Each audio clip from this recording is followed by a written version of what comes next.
Welcome to Real and Unplugged, the podcast that keeps it real. Grab your best wine and let's get into it. What's up, everybody? Welcome to Real and Unplugged. I'm your favorite girl, V, and I have two guests today. I have Ashley and Petronia. So, let's get right into what it is. Because, I think that women like to say, I need me a good man. I want me a good man. Right. Or whatever, right? But what qualifies a man as a good man? Ash.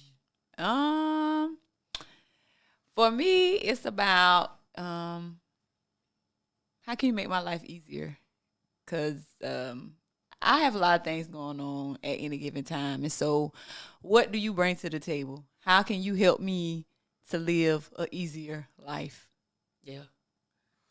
I agree. I second what you said, I think, but I want to add, like, just somebody who's going to be attentive to me, too. Okay. Like, you're going to know when I'm having a good day, when I'm having a bad day. So all of the things you said, but I want to add the fact that you know me, as you know me, you get to learn me as your partner. Right. I think that's good. I think that a good man basically is, like you say, a man that makes your life easier. Yeah. Because I feel like, that's important, and somebody that can communicate and that is willing to see your point of view just as well, Yeah. Communication is important, too. Very. Communication is key. Definitely. So if you're dating somebody, what is a turn off for you? Like, what would turn you off by a guy? I think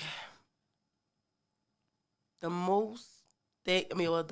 thing that turns me off most about a person is when they're so interested in what I got going on and they don't really have a foundation of what they have. Like, they're not, and don't get it twisted. I'm never going to discredit somebody just because they're not exactly where I am, because I know everybody is at a different stage in their life. Right. But I think when you definitely don't have it together at all, but you show me that you're so interested in what I have going on to where that's all you're counting on. Right. Yeah, that's definitely. That's a turn off for you. Yeah. All that she said, and bad breath. I hate bad breath. Oh, God. Yeah, and I turns me hate off. laziness or, like, lack of ambition. Like, I should not be the only goal-seeking person in this relationship. I agree. Like, you got to have some ambition. You got to have some get up and go about yourself. Right. That's true. I don't like no lazy man. Right, because I hate to get up every morning and go to work and you laying in bed sleeping. Yeah, that's that a would no for keep me. Off. Yeah. Ooh, all the week. Yeah, Now that y'all open that up, I think a smoker, that's a turn off from me. I do not like smoke. I do not want to kiss an ashtray. Bad breath again. Yes, or I don't want my house or my clothes or my hair smelling like no smoke. So please don't. Yeah, I think that is definitely. It's definitely a turn off. The smoking, I could take somebody that drink a little bit, but smoking is definitely. I'm definitely with the drinking. I mean, I'm okay if you drink a little alcohol because we might have us an out night, and you know what I'm saying. Right. Gotta get everybody where they need to be. Right. We can enjoy our night. What is the most disrespectful thing a person, your mate, your partner can do to you? The most disrespectful thing you can think of. And I'm not talking about cheating. Okay. Well, that is disrespectful, though. It definitely is, but there's other things besides cheating that can make someone disrespect you, I think They could be like a verbal abusive person. They try to bring you, like, do that in public. I mean, I know that, but when you say cheating, like, to me, that's probably the most disrespectful thing you can do to me is cheat, and you publicly embarrass me. Like, publicly embarrassing me is probably one of the most disrespectful things you can do to me. But I think another thing is for disrespect for me would have to be, like, say if we're in our relationship and somebody needs something to get done or whatever. It's like almost going over my head over stuff, like not thinking about me as your partner and just doing things without including me. And not saying that I got to be including everything, but I'm just saying, let me give an example maybe. Yeah. Say, I don't know, say somebody we at home and somebody need a place to stay and you just automatically say and you didn't come to me and you didn't come and talk to me about it. Like, nah, this is our house or this is our place. You can't just invite somebody over and not discuss that with me. You know what I'm saying? So I'm not saying like you need to run everything about me because you're still an adult. But when it comes to stuff like that, like somebody coming to my house, let me know what you got going on. I mean, that's still run by me though. Right, that's being courteous. Right. I feel like everything should be. If you live with somebody, I think like to me it's important that when I leave the house, I say, "Hey, I'm going such. I go this place, I go that place," and that's just for me.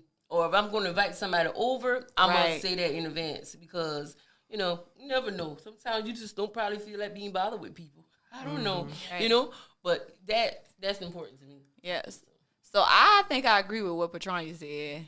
Like the most disrespectful thing is letting me find out something from somebody else that you could have just told me yourself. Yeah. I don't like surprises. I don't want to be surprised. Don't surprise me. Don't let me find out from nobody else. Like just come and tell me. Just tell me. Yeah. And let me deal with it the way I'm gonna deal with it. Right, no matter how bad it is, give me the tea first, please. Because if somebody else give me the tea in the streets, then I don't know how I'm gonna act about that. I might be upset. I'm going to be upset. Yeah, you're going to be upset. I might. I will be definitely. So, what do y'all think that can make a relationship go bad? I think first thing, lack of communication. Because if we doing stuff and we ain't really communicating, that's one bad thing. But I think most importantly, if we're not on the same page, like if I'm talking to a brick wall, I can't stand talking to somebody who never understands where I'm coming from. Right. Like you got to understand where I'm coming from. At least try, right? Yeah, it's just like I'm talking to you and it's just like everything I say is not right. It's not good enough. So it's almost like, what are we doing? Right. Yeah. For me, I think finances. You can be with a financially responsible person, then you can be with a financially irresponsible person. Right. And if you with somebody that's financially irresponsible, then I think that's just like a break for me. Because if you can't manage your money, what can you manage? Like you mishandling me too, probably because you can't even handle your finances. Right. I can agree with that, and I also think like having other people in your business definitely can make a relationship go bad. Like from your parents, your friends, social media, all that. That could definitely make a good relationship go bad because you so focused on what somebody else think and say or how they feel. But really, you in a relationship by yourself with that person, not nobody else. Mm-hmm. You know what I'm saying? Right. You got to deal with that person. Nobody else got to deal with them. That's why I always tell people. I know it. Don't ever go to other people and vent about your spouse, your partner, your friends. If you ain't really done with them. If you ain't 100% done. That's it. Don't bring it to nobody else because we going to feel a certain type of way if you tell us that person did X, Y, and Z. Correct. Then we in our feelings and you and him lovey-dovey. Doubling back every time. Spinning the block. Right. Yeah. So, yeah, and I had my shares of dipping in people's business. It does not turn out well. So I don't do it no more. I done had my shares of dipping in people's business, trying to help people out, and I'm done with it. Right? It's because, some people can find themselves in sticky situations and not know it. Like, say, for instance, you hanging out with your girls because you had a long, long day, right? Right. You go to the bar. Here's a guy looking good or whatever, and he comes up to you and be like, I want to talk to you. I want to holler at you. Can I get your name, your number, blah, blah, blah, whatever. And you give it to him, but he ain't never tell you he got a girlfriend or he's married. Damn sandwich. What y'all think about that? Have you ever found yourself in a situation like that? I'd have to say, I don't know if this is considered a sticky situation, but I will say that when I started talking to him, so even though I didn't know that he had a girlfriend, y'all better not try to judge me, okay? Because mind your business. But anyways, like he told, like, he was making it seem like, they were not like that, and that, they were about to be over, like they were basically done. It was like an end of a bad relationship. And so, and honestly, at that time, I really wasn't that interested. But, I was like, whatever, man. Like, I'm trying to find myself. I'm trying to do something different. I feel like I was doing the same thing for so long. And it was just doing a lot to my mental. So I was like, is this time for me to start living or whatever? And I decided to, entertain that. Let me just say that. Right. But I felt like I kind of got the short end of the stick because he was never intending to leave the girl. You know what I'm saying? And I end up with a little bit more than I kind of asked for in so many words. Granted, I don't regret it because that's not the way I live my life. But at the same time, I kind of felt like, I guess that could be considered a sticky situation because these people, these men, like, everybody for themselves. And, like, at the end of the day, they don't be worrying about nobody else. So, of course, in his mind, he was just doing what he need to do to get what he want. But his intention was never to cut it off or leave nobody. You know what I'm saying? Yeah, men lie. Yeah. People lie. Men lie, women lie, numbers don't lie. Yes, to answer the question, I have been in a sticky situation, not by choice though. I was out. This was right when I probably was in grad school, I'm guessing, around that time. But I had actually already graduated because I was living in Jacksonville, I remember. And I went out one night and I met this guy. Unwinding. And I don't know, we kind of hit it off. It was like a good vibe or whatever. And he was living in South Carolina, but I was living in Jacksonville. So it was more like a long distance relationship. But we were talking every day. We were Skyping. I mean, we were like in a long distance relationship. Right. Mm-hmm. And when I would come home to South Carolina, because I did that very frequently, I would see him. But he did have a child, so sometimes I wouldn't be able to see him because he would be like, I got my son with me, whatever. And I'm like, okay, no worries, no big deal. Well, let's just fast forward to probably sometime later. I don't even know how long it was, but he wasn't answering the phone for me. I couldn't get him on Skype. That was like the worst, though. Right. Dang. And I'm like, what is going on? So I went to Google because before that happened, I was on the phone with him one night and he was like, man, I really got something to tell you. He was like, but I don't want to hurt your feelings. He was like, what would you do if I said, what would you do if you had to pick between me getting locked up or me being married?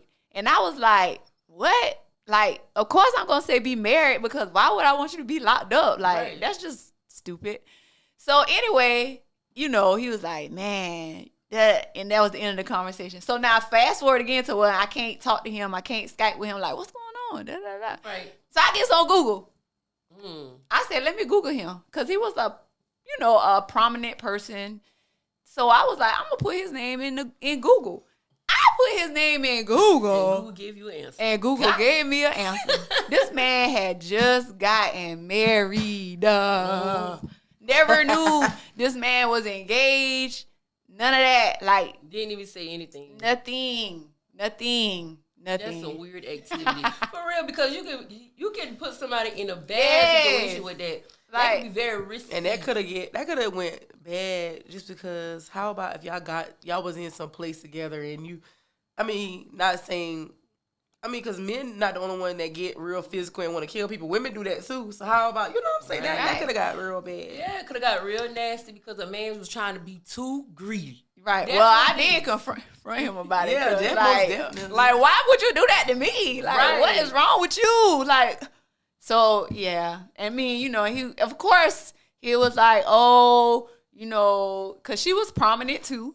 So he was like, he felt forced or whatever and blah, blah, blah. But long story short, I know men don't leave their wives. So I just was like, this ain't for me. Like, they don't leave their wives. They don't leave their long-term girlfriends. Don't fall for that. And what's funny about it, though, is they ended up getting a divorce within like a year's time or something like that. Because he was a cheater. Around the world cheating. That's what he was. He wasn't cheating with me because I wasn't for that. Cheater. That's why.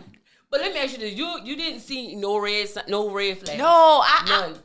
But the only thing that could have been a red flag was when I came and I couldn't see him and he used his son as an excuse. Exactly. I was about to say, so it was red flags there. You because ignored you really liked him, you just ignored him. Even with me, like there are definitely red flags because I'm thinking like if this is not the person that you really want to be with, you don't care.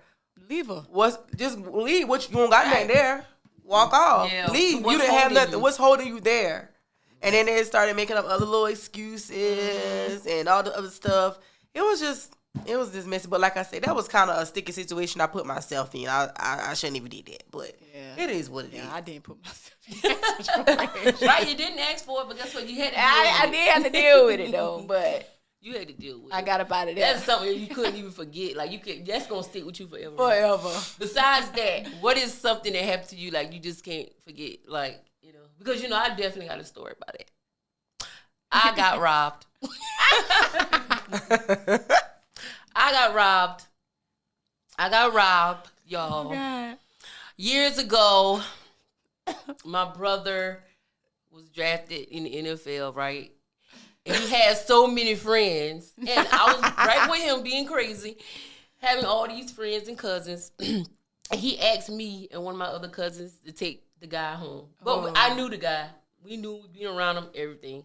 And that shows me you can't trust everybody. You cannot. But anyway, me and my cousins take the guy home or whatever.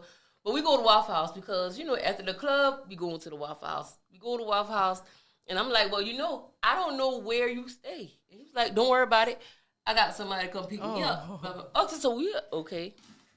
We go to the Waffle House. We put our stuff up, lock everything. We go into the Waffle House. So we noticed that he never came in.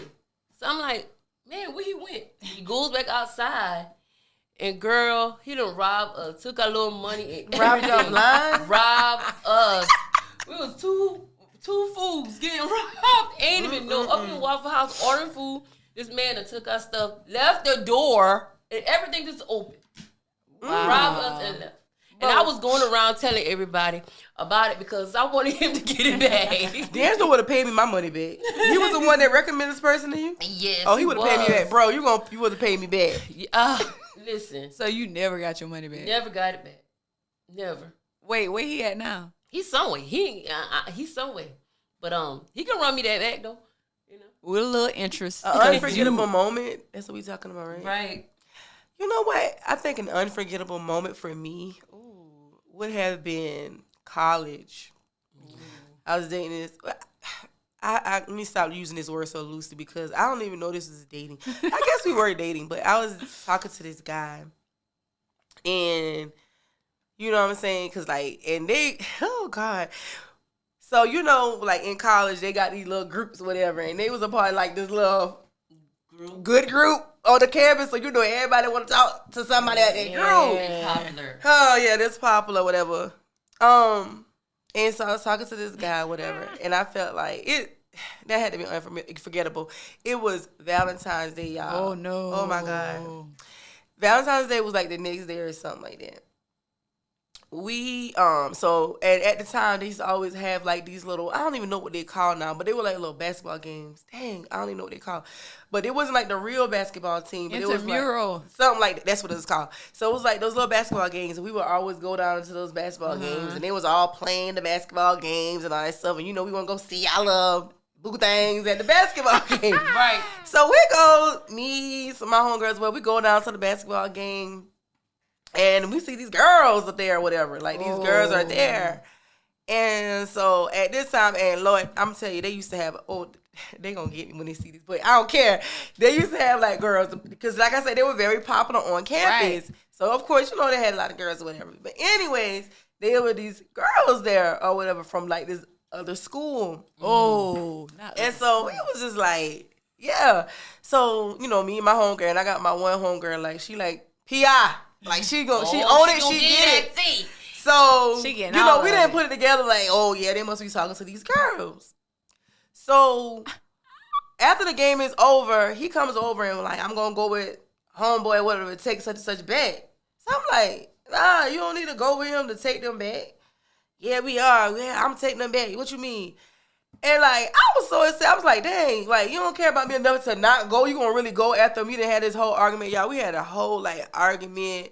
It was almost like a little tussle a little bit. Right. Going back and forth. And, like, so long story short, he goes with them to take them. Probably stayed down there because he was disrespectful. He did his thing. That boy was doing his thing, y'all. So goes down there with them, whatever. We get into this whole little tussle, whatever. It's Valentine's Day the next day. So now I gotta call my mama. See, now I thought about that. Remember I said I didn't ever cry. I did cry. I called my mama, whatever, that night, like 2 in the morning, y'all. 2 in the morning. Boo-hoo crying like, oh, he didn't did this to me, blah, blah, blah, blah. No. And like, so Valentine's Day, y'all, I ain't even have no Valentine's Day. And that really made me dislike Valentine's Day for a very long time. I really still don't like the holiday, I'm gonna be honest. But you know, it's overrated. My new person definitely has made up for that a million times. But yes. I'm just saying, like, that was like one unforgettable moment because I was like, dog, you so disrespectful. Like, you out here just doing what you do, don't care, getting upset with me. Like, really want to fight me because I was mad with him. And I think that was probably the thing. Because let me tell you, so that's the most disrespectful thing that you can do. Girl. Like, to choose somebody literally in front of me. Yeah, and so basically that's what he did. That was kind of what it was too. You know? And I think he just like, I'm gone. I'm about to do this. You ain't about to tell me what to do. I'm grown. You gonna do? And I'm like, dog, really? That's very disrespectful. Yeah, that hurt my little feelings down to the core. I can never forget it. Like yesterday, I'll never forget that. I called my mama like 2 in the morning, crying, bawling my eyes out. Dang. And I was like, oh my God, this dude really gonna do me like that on Valentine's Day? And I mean, I'm talking about. For my people, like, if I'm dealing with you, I'm coming through for you. Right. No matter what he asks, I'm coming through for him. But see, I realized back then, they was just users. They just want to use people and get what they could get out of people. I don't care. I'm going to say that. That's what that was about. Yeah. But I'm good because I grew from it, so it's fine. Do that. Do what? Use people. Oh, like, yeah. Because you have givers, like, people that just are naturally nurturing. Mm-hmm. And so guys pick up on that. They pick up on women that are naturally nurturing. And I'm just call it what it is. Most of the time, the mama's boys, right, that have been raised by their mamas, they are the ones that really, really uses people. Yeah. Like, so, like, if you meet a guy and he, like, is always willing to take what you giving from him, more than likely, him and his mama got a really good relationship, or she took really good care of him. I don't know about that part. I just think that at that time, I don't really know because I never met his mama. But I'll just say that I think that with that, at that time when, like I said, when they were really popular and they just had all this access to all these girls, in my mind, popular, like, in my mind, athletes. Yeah. Oh, okay. In my mind, that was my guy, but like in his mind, I was just one of the other girls. Yeah, you get what I'm saying? Okay. I was never his girl. Yeah, it's 2 different things. So you know what I'm saying? Like, I get that too. You know what I'm saying? So in my mind, you know what I'm saying? I'm like, okay, yeah, this is my, you know. But it definitely can go hand in hand because. Yeah, well, yeah. Right, because people do use you. Mm-hmm. And when they see that they can get whatever they want out of you, they're going to say what they think you want to hear or what they know you like to hear. And they're going to use you for whatever they can use you for. So they go hand in hand. I definitely feel that way. But what was the hardest thing you had to accept besides that? Because that was pretty hard. Yeah, that was bad. I think the hardest thing I had to accept is being a single mother when I didn't really plan to be like that. Like, and when I say plan, because of course nobody goes into a relationship planning to be a single mother. Correct. But like in our situation, I felt like I ain't gonna say we. Like, he asked to have his kid. Like, that's what he wanted. He's like, oh, I really want me a baby so bad, blah, blah, blah, blah, blah, blah. And at that time, I'm gonna be honest with you, like, I wasn't trying to have no kids with nobody because I was a type person. I grew up where, my parents were married. I grew up in a two-parent home all my life. So that's what I wanted for my child. And at the time, I was like, I don't know about this. You know what I'm saying? Because that was what took me so long, because I never seen nobody who was willing and was ready, had potential to be my child's father. So I was like, okay, all right, maybe so. And then when we got to that point, I was like a day pregnant. And then he want to act crazy. Like, what? So he said, yes, I got the baby. You gonna deal with it. And then it wasn't even like that and then I wasn't even hurt off the fact that, you know what I'm saying, he was acting crazy. It was just the fact that, dude, you asked for this situation. You asked to be you asked for this baby or whatever. And then he started acting crazy and acting fool or whatever. So I'm just like, you know what? But I made my mind up. I said, I'm gonna do this by myself. I don't care. And I think the one thing that really helped me got through it because I had supportive family. And when I say a supportive family, I'm talking about, you know, my mom, like the 6 people that was in 169 Oakville, like they had my back. Like nobody judged me. Right. They didn't talk about me. They didn't say nothing. Like it was like, oh, all right, we about to have a baby. And everybody was game. Like it was like we about to have our baby. And I mean, you know, I tell you, like my people came through. Like it was nothing. So that was probably the most hardest thing to accept, but one is the easiest ride for me. Because even though it was a hard thing I had to accept, it was like an easy ride because they supported me so much to where I didn't have to focus on, dang, I done got pregnant and daddy just gone. Yeah. That would be so. Yeah. That's weird. That's crazy. Yeah, I'm gonna agree with her being a single parent because it's not easy, and so yeah, it ain't easy. And I have my older 2, and oh god, yeah. Well, you got your oldest 2, and okay, I got my oldest 2, and then I pretty much like she said, because if it weren't for my dad and my grandmama, and totally like and my auntie, like the people at 8500 old number 6, like it was no Duke and Raekwon, because like they helped me completely, because that was definitely hard, right? I was super young, and they dads were just not supportive in the way that my family was supportive. Right. And then, but now my younger kids, like, and I was yesing when she was saying that, because I was thinking like, dang, you know, with them, I was envisioning it to be that way, that it would be a 2-parent household, but it just didn't work out that way. But like we co-parent really good, my younger 2, dad and I, but I'm still a single parent. Like I still am responsible for.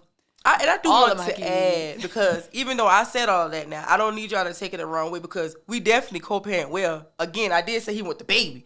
It was just me that we just wasn't an item, but he is an awesome dad to his daughter. So let me not take that away from him, because I know y'all take stuff and y'all run with it. Right. And I don't need y'all going back calling that man and be like, oh, your baby mama. La, la, la, la.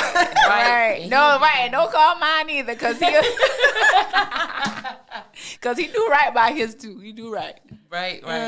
I think the hardest thing that I had to accept is that in friendships, I didn't get the same that I was given. I was a good friend, but nobody was a good friend to me. You know? Yeah. So you were being taken advantage of in the friendship. Being used. Yeah. I guess you could say that. But, you know, you live and you learn. You do. You know, everybody ain't you. You cannot get you out of everybody. You cannot. And I'm okay with that. I accept that. I know that. And that's how I live, though. I live like that now. Like, I worry about myself. Right. You know, I think, like, right now is my best era. You know, in life. Like, definitely mine. It's dope for me. I think I got everything I wanted once, and I'm working on getting everything else that I want in life. I feel like, you know, good job, good man. You know, we doing our little thing, but it can get rocky. But you know, if you got good communication or whatever, it's all good. You know. But what's y'all best era? Now, my best era is definitely now. This is the first time in my adult life that I feel like I'm living for me. Like, my decisions are not based upon how you feel. My decisions are not based upon what my mother feels. My decisions are based upon how I'm feeling. You know what I'm saying? And another thing is, people has been respecting that. Like, again, they've been supporting. They understand, like, you grown, you do what you do. I do my own thing. Right. And that's just that. That's it. Yeah, my best era is the now era. Just because, you know, we talked about learning yourself through relationships. Mm-hmm. Like, I feel like I always been in a relationship one way or another. And now I'm just focused on like me and like growing and just being better as a person first, so that whenever I do get into something, then it can really be something well and good. But I'm like, I do what I want to do. And if you don't want to go along with what I want to do, then you can go on your own. Like, I do what makes me happy. And I tell people all the time, do whatever's going to make you happy. And that's what I do. I agree. And like, I feel like right now, if I could go back, well, right now, if I could give myself advice, I would probably tell myself to just go for Vina, you know? Don't worry about nobody else. Just do you. Just do your own thing. Don't worry about the extra people. Because you don't need them. You don't need a lot of people. But what advice would y'all give y'all younger self? Me, my advice to my younger self would have been about finances. I would have told myself to not spend that money on them Jordans for Raekwon, or that trip to this, or going here and spending money on that. Like, cause I'm just thinking about all of the money I made in college, cause I got money, refund money. If I would have took that money and saved that money and invested it in something, like, I could be out here really being a solid investor, like just really racking up on stuff. Like, I mean, I'm getting there, but like, that's just really what I would have told myself: be more financially responsible. My younger self, I'd probably just say, again, do me. Like, my whole life was based around what people thought about me. Like, I always just cared too much about what people thought. And so, with that being said, I almost felt like I almost let so many years slip away without living to my full potential. Yeah.